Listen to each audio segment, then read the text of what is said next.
Le jeûne, une clé divine pour restaurer la domination spirituelle. Ce genre de démon ne sort que par la prière et par le jeûne. Matthieu 17, verset 21.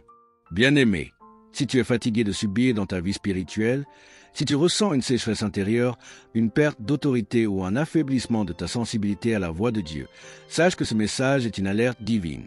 Ce que tu vis n'est peut-être pas le fruit du hasard, mais d'un déséquilibre spirituel profond.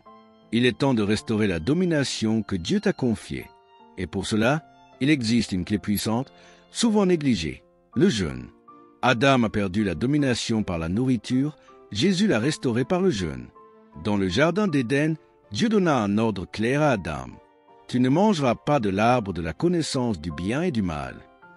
Genèse 2, verset 17. Mais l'homme a désobéi. Par la nourriture, il a chuté. Par la bouche, il a perdu l'autorité. Or, lorsque Jésus commence son ministère, il ne débute pas par des miracles ou des enseignements. Il commence par jeûner. Ce n'est pas un simple détail. C'est une stratégie spirituelle. Jésus, rempli du Saint-Esprit, revint du Jourdain et fut conduit par l'Esprit dans le désert, où il fut tenté pendant 40 jours. Il ne mangea rien durant ces jours-là. Luc 4, versets 1 à 2. Et quand ce jeûne prit fin, la Bible dit, Jésus, revêtu de la puissance de l'Esprit, retourna en Galilée, et sa renommée se répandit dans toute la région. Luc 4, verset 14. Le jeûne a précédé la puissance, a déclenché l'autorité, a préparé la mission. Le jeûne, une force spirituelle universelle. Le jeûne n'est pas uniquement chrétien. Il traverse toutes les grandes religions, car il libère une forme de puissance, qu'elle soit divine ou occulte. Il active des dimensions invisibles. Voilà pourquoi l'Église ne peut se permettre de l'ignorer. Malheureusement, aujourd'hui, dans de nombreux milieux chrétiens, le jeûne est relégué au second plan. Pourtant, c'est l'une des clés majeures du royaume. Quand la chair devient roi, l'homme devient esclave. Leur Dieu, c'est leur ventre. Philippiens 3, verset 19. Lorsque la chair gouverne, elle devient une idole silencieuse. Celui qui ne jeûne pas finit par obéir à ses instincts. Il adore ce qu'il consomme. Il sert ses appétits. C'est une idolâtrie déguisée. Paul disait, « Je traite durement mon corps, je le tiens assujetti, de peur qu'après avoir prêché aux autres, je ne sois moi-même disqualifié. » 1 Corinthiens 9, verset 27. Il ne le faisait pas uniquement par la prière, mais par un jeûne régulier.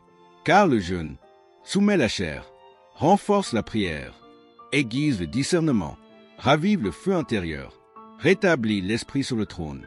L'idolâtrie du ventre, une ancienne ruse. Le peuple s'assit pour manger et pour boire, puis se leva pour se divertir. 1 Corinthiens 10, verset 7. Ce verset décrit Israël dans le désert, tombé dans l'idolâtrie. Pourquoi? Parce qu'ils ont soumis leur esprit à leur ventre. La nourriture a précédé la débauche, et la conséquence fut la chute. Quand la nourriture est sans frein, la sainteté s'éteint. Le jeûne vient alors briser le règne de la chair, renverser le trône de l'idole intérieure et remettre l'esprit à la place d'honneur. Un instrument de réveil spirituel. Réveille-toi, toi qui dors, relève-toi d'entre les morts, et Christ t'éclairera. Éphésiens 5, verset 14. Un chrétien qui ne jeûne pas devient vulnérable à la torpeur spirituelle. Le jeûne est un feu qui purifie l'âme, ranime le zèle et restaure la clarté spirituelle. 3 types de jeûne mentionnés dans les Écritures.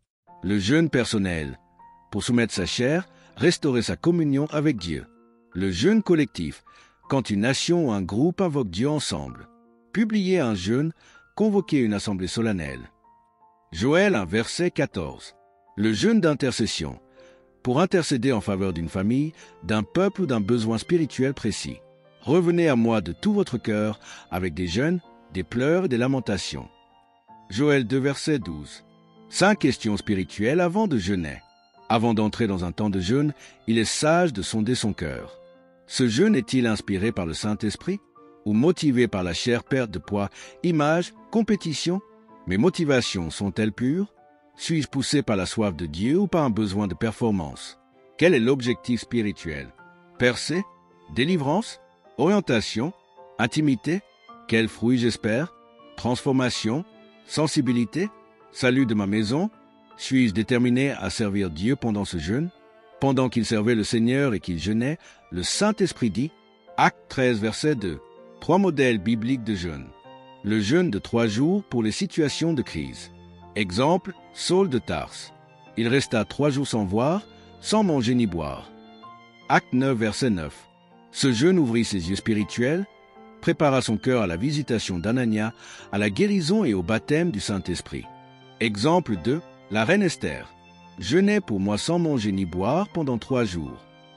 Esther 4, verset 16. Consciente du danger qui pesait sur son peuple, Esther fit appel à un jeûne absolu, et Dieu changea le décret de mort en salut. Reprend ta domination par le jeûne. Bien-aimé, le jeûne est une clé stratégique du royaume. Il ne s'agit pas d'un exercice religieux, mais d'un acte sacré. Il libère la puissance du Saint-Esprit, délivre de la domination des sens, détruit les idoles invisibles, restaure l'autel intérieur, rallume le feu du ciel, sonner de la trompette, publier un jeûne, convoquer une assemblée solennelle. Joël 2, verset 15. Ne laisse plus ton autorité spirituelle entre les mains de la chair. Reprends ta position, reprends ton feu, reprends ton autorité. Par le jeûne, tu t'alignes avec Dieu. Par le jeûne, tu redeviens roi dans l'esprit. Le jeûne, une arme spirituelle qui brise les décrets et libère les destinées suites. La reine Esther déclara, « Va, rassemble tous les Juifs qui se trouvent à Suse, et jeûnez pour moi, sans manger ni boire pendant 3 jours, ni la nuit ni le jour. Moi aussi, je jeûnerai de même avec mes servantes. Puis j'entrerai chez le roi, malgré la loi. Et si je dois périr, je périrai. » Esther 4, verset 16. Il s'agissait là d'un jeûne total, une intercession désespérée mais puissante qui ouvrit une brèche pour le salut d'une nation entière. Cette décision radicale libéra une grâce divine qui changea le cours de l'histoire. Le jeûne de Paul, une conversion par la lumière et la soif. Contrairement à une idée répandue, Paul ne fut pas sauvé instantanément sur le chemin de Damas. Dans Acte 9, verset 5, il demande « Qui es-tu, Seigneur ?» Ce qui montre qu'il ne connaissait pas encore Jésus. Mais plus loin, au verset 11, il est écrit « Il prie ».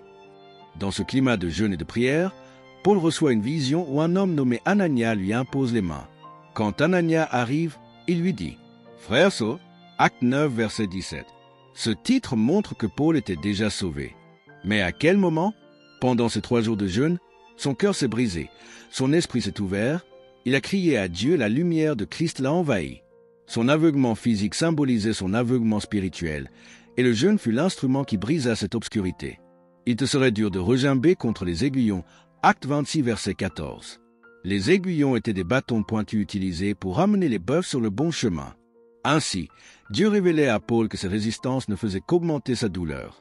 Mais dans sa miséricorde, le Seigneur le ramenait à la trajectoire divine. Le jeûne a préparé son cœur à recevoir l'appel, la mission et la lumière. Le jeûne brise l'aveuglement spirituel. Le jeûne ne libère pas seulement les yeux physiques, il ouvre les yeux du cœur. Pour les incrédules, le Dieu de ce siècle a aveuglé l'intelligence afin qu'ils ne voient pas briller la splendeur de l'Évangile. 2 Corinthiens 4, verset 4. Ce n'est pas un refus volontaire, c'est une captivité. Et le jeûne est une arme spirituelle capable de briser cet aveuglement démoniaque. As-tu un proche que tu aimes, mais qui rejette l'Évangile? Jeûne 3 jours et 3 nuits, sans manger ni boire. Ce jeûne de crise est un cri qui fait trembler les forteresses de l'ennemi. Le jeûne de 21 jours pour recevoir la révélation divine. Ce jeûne n'est pas total, mais partiel. Je ne mangeais aucun mets délicat. Il n'entra ni vin ni viande dans ma bouche. Je ne me parfumais pas, jusqu'à ce que les 3 semaines fussent accomplies. Daniel 10, verset 3. Daniel s'est abstenu de tout ce qui flattait les sens. Il est probable qu'il ne consommait que des légumes, des fruits et de l'eau. Pourquoi? Pour recevoir la révélation céleste. Je tournai ma face vers le Seigneur Dieu afin de recourir à la prière et aux supplications en jeûnant. Daniel 9, verset 3. Ce jeûne t'est destiné si tu cherches des réponses divines, une orientation, une lumière sur des choses cachées. Il brise la confusion et rend l'âme réceptive au murmure du ciel. Le jeûne de 40 jours pour marcher dans la domination spirituelle. Après avoir jeûné 40 jours et 40 nuits, Jésus eut faim. Matthieu 4, verset 2. Moïse et Élie, eux aussi, jeûnèrent 40 jours. Ce jeûne n'est pas pour des besoins personnels. Il est réservé à ceux que Dieu appelle à un impact prophétique, à un combat spirituel intense ou à une mission divine de grande ampleur. Mais n'entame jamais un tel jeûne sans direction claire du Saint-Esprit. Il exige préparation physique, stabilité émotionnelle, appel spirituel confirmé, Comment sortir d'un jeûne prolongé? Ils lui donnèrent du pain, de l'eau, un gâteau de figues et 2 grappes de raisins secs. Quand il les eut mangés, son esprit revint en lui. 1 Samuel 30, versets 11 à 12. Ce passage révèle une sagesse. Reprends doucement avec des aliments légers pain, fruits secs, eau, et évite les repas lourds. Le repos est aussi une part essentielle de la restauration physique et spirituelle. Le jeûne dans le secret. Quand tu jeûnes, parfume ta tête et lave ton visage, afin de ne pas montrer aux hommes que tu jeûnes. Matthieu 6, versets 17 à 18. Le jeûne est un acte d'intimité avec Dieu, non un spectacle spirituel. Celui qui parle trop de son jeûne perd sa récompense. Le vrai fruit du jeûne mûrit dans le secret du cœur. Reprends ton autorité par le jeûne. Voici le jeûne auquel je prends plaisir. Détache les chaînes de la méchanceté.